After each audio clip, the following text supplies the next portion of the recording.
Praise the lord పిల్లలు అందరూ ఎలా ఉన్నారు? దేవుని కృపను బట్టి మీరు అందరూ బాగున్నారని నేను నమ్ముతున్నాను పిల్లలు. అలాగనే ఎవ్రీ సండే మీరు ఆన్లైన్ సండే స్కూల్ని వాచ్ చేస్తున్నారని కూడా బిలీవ్ చేస్తున్నాను. పిల్లలు ఈరోజు మన Sunday school lesson new testament నుంచి నేను చెప్పాలని ఆశపడుతున్నాను. అది పాస్ ఓవర్ టైం అన్నమాట. పస్కా పండుగ జరుపుకునే సమయము. ఈ పాస్ ఓవర్ ఫెస్టివల్ని ఎందుకు జరుపుకునేవారు మీకు తెలుసా పిల్లలు? మరి దేవుడు ఐగుప్తు నుంచి ఇశ్రాయేలీని విడిపించి ఫరో బానిసత్వం నుంచి, మరి ఫరో దగ్గర చాలా కష్టాలు పడుతూ ఇశ్రాయేలీలు మరి శ్రమతో ఉన్నారు కదా. మరి ఫరో వారిని చాలా భయంకరంగా ట్రీట్ చేస్తూ మరి వారిని కష్టపెడుతూ ఎక్కువ పని చేయిస్తూ ఉన్నారు. ఆ టైంలో ఇశ్రాయేలీలు మరి యెహోవాకు మొరపెట్టారు, దేవా మమ్మల్ని ఈ బానిసత్వం నుంచి విడిపించు, మాకు హెల్ప్ చే ప్రభు అని ప్రార్థన చేసినప్పుడు దేవుడు వారి ప్రార్థనను విని మరి ఎన్నో అద్భుతాలను వారి మధ్య చేసి ఫరో దగ్గర నుంచి ఐగుప్తు బానిసత్వం నుంచి ఇశ్రాయేలీని కానానుకు ప్రామిస్ ల్యాండ్కు నడిపించారు. మరి దేవుడు చేసిన ఆ కార్యమును, దేవుడు వారి పట్ల చూపించిన కైండ్నెస్, ఆ గుడ్నెస్ను తలంచుకుంటూ కృతజ్ఞతగా ఈ పాస్ ఓవర్ ఫెస్టివల్ను జరిపించుకునేవారు పిల్లలు. మరి యేసయ్య ఈ పాస్ ఓవర్ టైంకి మరి తన యొక్క డిసైపుల్స్తో టెంపుల్ ఆఫ్ గాడ్ అంటే దేవుని మందిరంకి వెళ్ళారనమాట. అక్కడ యేసయ్య ఒక విషయాన్ని గమనించారు. దేవుని మందిరంలో ప్రార్థనకు అందరూ రావాలి కదా, వర్షిప్ చేయడానికి రావాలి. అయితే అక్కడ ఉన్న వారందరూ మరి బయింగ్ అంటే కొనుక్కోవడం, మరి బర్డ్స్ని సాక్రిఫైసెస్కి, మరి పాస్ ఓవర్ ఫెస్టివల్కి సాక్రిఫైస్ చేయాల్సిన బర్డ్స్ని, పిజియన్స్ని, ఇంకా యానిమల్స్ని, రకరకాల వస్తువుల్ని అమ్మటం, కొనుక్కోవటం. ఆ చర్చ్ ఎలా ఉందంటే, ఆ దేవుని మందిరం ఎలా ఉందంటే ఒక మార్కెట్ ప్లేస్లా ఉందన్నమాట. గందరగోళంగా మనుషులు డబ్బులు ఇవ్వడం, డబ్బులు తీసుకోవడం, మనీ ఎక్స్చేంజ్ చేసుకోవడం, అమ్మడం. అది ఒక మార్కెట్ లాగా. ఇప్పుడు మనం ఒక కూరగాయల మార్కెట్ కానీ ఫిష్ మార్కెట్ కానీ వెళ్తే ఎలా ఉంటుంది, జనాలు రావడం వెళ్ళటం చాలా డిస్టర్బ్డ్గా ఉంటుంది కదా. మనం చర్చ్కి వెళ్తూ ఉంటాం ఎవ్రీ సండే మన దేవుని మందిరం ఎలా ఉంటుంది పిల్లలు? క్వైట్గా ఉంటుంది కదా. చక్కగా మనం వెళ్ళి ప్రార్థన చేసుకొని ఆరాధన చేసి మనం దేవుని వాక్యాన్ని విని పీస్ఫుల్గా మనం బయటకు వస్తాం. మరి ఆ ప్రశాంతత, ఆ పీస్ అక్కడ లేదు ప్రార్థన చేయడానికి. యేసయ్యకు చాలా బాధ కలిగింది, వేదన కలిగింది.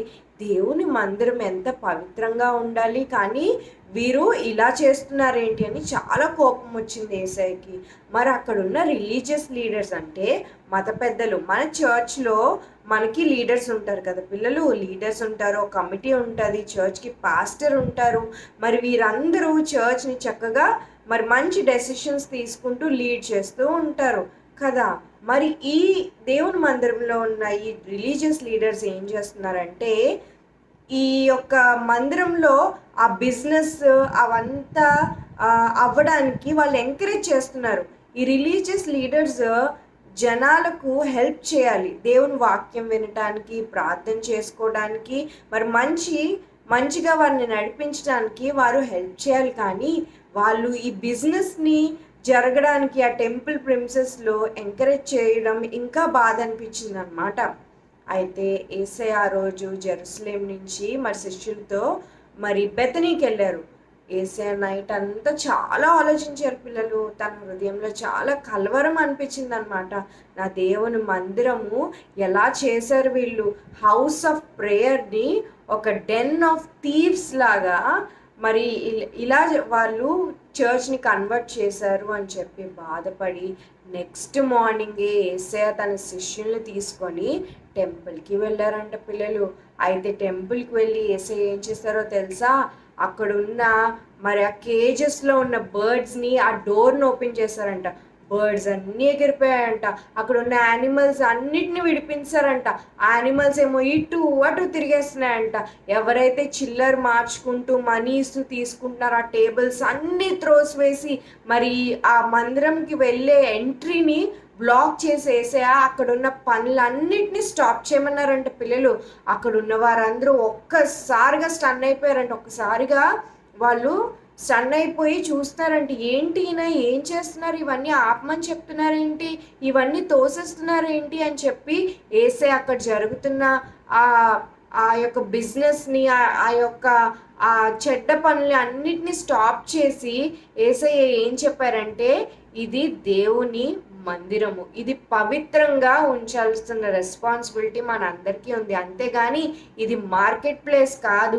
డబ్బులిచ్చి కొనుక్కొని ఇక్కడ యానిమల్స్‌ని తెచ్చి అమ్మటం, ఇక్కడ కొనుక్కోవటం ఇది కాదు. This is not the place to cell and by. This is the place to pray and worship అని యేసయ్య అక్కడ చెప్పినప్పుడు వారందరూ ఆశ్చర్యపోయారు. అక్కడున్న మత పెద్దలు, రిలీజియస్ లీడర్స్ కూడా కోపంగా చూస్తున్నారంట. అక్కడున్న వారందరికీ యేసయ్య మీద కోపం వచ్చింది. ఎందుకో తెలుసా?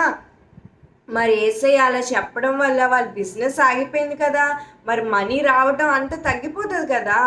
విక్కడ్‌గా ఉన్నారు కదా! వాళ్ళ హార్ట్స్‌లో ఇలాంటి తలంపులు కలిగి ఉన్నారు కదా! యేసయ్య ఇలాగ ఇవన్నీ ఆపాలి, మీరు ఇవి ఇక చేయడానికి వీల్లేదు అని చెప్పినప్పుడు వారందరికీ చాలా కోపమొచ్చింది పిల్లలు. ఇంకా రిలీజియస్ లీడర్స్ అయితే, మత పెద్దలైతే అనుకున్నారు, యేసయ్యని ఎలాగైనా మనం పట్టుకొని ఆయనకి పనిష్మెంట్ ఎలాగైనా ఆయనకి ఇవ్వాలి. మన పనులే ఆపుతారా అని చెప్పి వాళ్ళు చాలా యేసయ్యకి ఎగెయిన్స్ట్‌గా ప్లాట్ చేస్తున్నారంట. అయితే అక్కడున్న వారందరూ యేసయ్య చెప్పారు కదా! మరి ఇక్కడ ఇలాంటివన్నీ జరగడానికి వీల్లేదని అవన్నీ క్లీన్ చేసేసారు కదా! అయితే అక్కడున్న వారందరూ మరి యేసయ్య మీద కోపంతో వెళ్ళిపోయారంట పిల్లలు. మనము యేసయ్య చెప్పినట్టుగా వాక్య ప్రకారంగా జీవిస్తున్నామా? లేదంటే రిలీజియస్ లీడర్స్ లాగా మనం ఉంటున్నామో ప్రశ్నించుకోవాలి. ఎందుకంటే మరి ఈ రిలీజియస్ లీడర్స్ చర్చ్‌లో జనాలకు హెల్పింగ్‌గా ఉండాలి, ఎంకరేజింగ్‌గా ఉండాలి, చర్చ్‌కి రమ్మని చెప్తూ ఉండాలి. మరి అలాగే మంచి బోధన మరి చేస్తూ మరి మంచిగా వాళ్ళు ప్రవర్తించాలి కదా!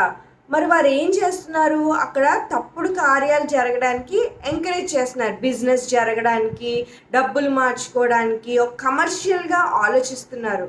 పిల్లలు వారి యాక్షన్స్ ద్వారా, ఈ రిలీజియస్ లీడర్స్ వాళ్ళ థాట్స్, యాక్షన్స్ ద్వారా వాళ్ళు దేవునికి దూరంగా వెళ్ళిపోతున్నారు. మన లైఫ్‌లో మన యాక్షన్స్, మన మాటల ద్వారా మన ఫ్రెండ్స్, మన రిలేటివ్స్, మన నేబర్స్ వారు దేవుణ్ణి తెలుసుకుంటున్నారా పిల్లలు? మనం అది ఆలోచించాలి.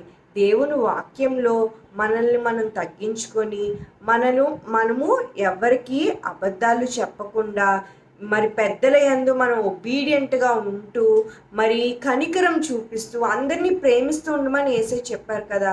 మరి ఇలా మనం ఉంటున్నామా?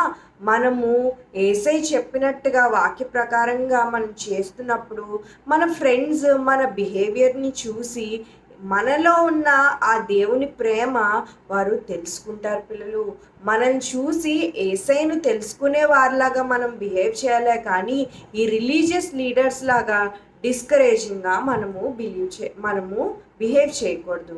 పిల్లలు మరి మీరందరూ యేసయ్య వాక్యంలో చెప్పినట్టుగా మరి 10 కమాండ్మెంట్స్ కూడా ఫాలో అవుతూ, మరి అందరినీ ప్రేమిస్తూ, అందరినీ కనికరిస్తూ, మరి మీరు దేవునికి దగ్గరగా జీవిస్తూ ఎన్నో దైవ దీవెనలు పొందుకోవాలని నేను మీ కొరకు ప్రార్థిస్తూ నా ఈ బైబిల్ లెసన్‌ని ముగిస్తున్నాను పిల్లలు. Praise the lord.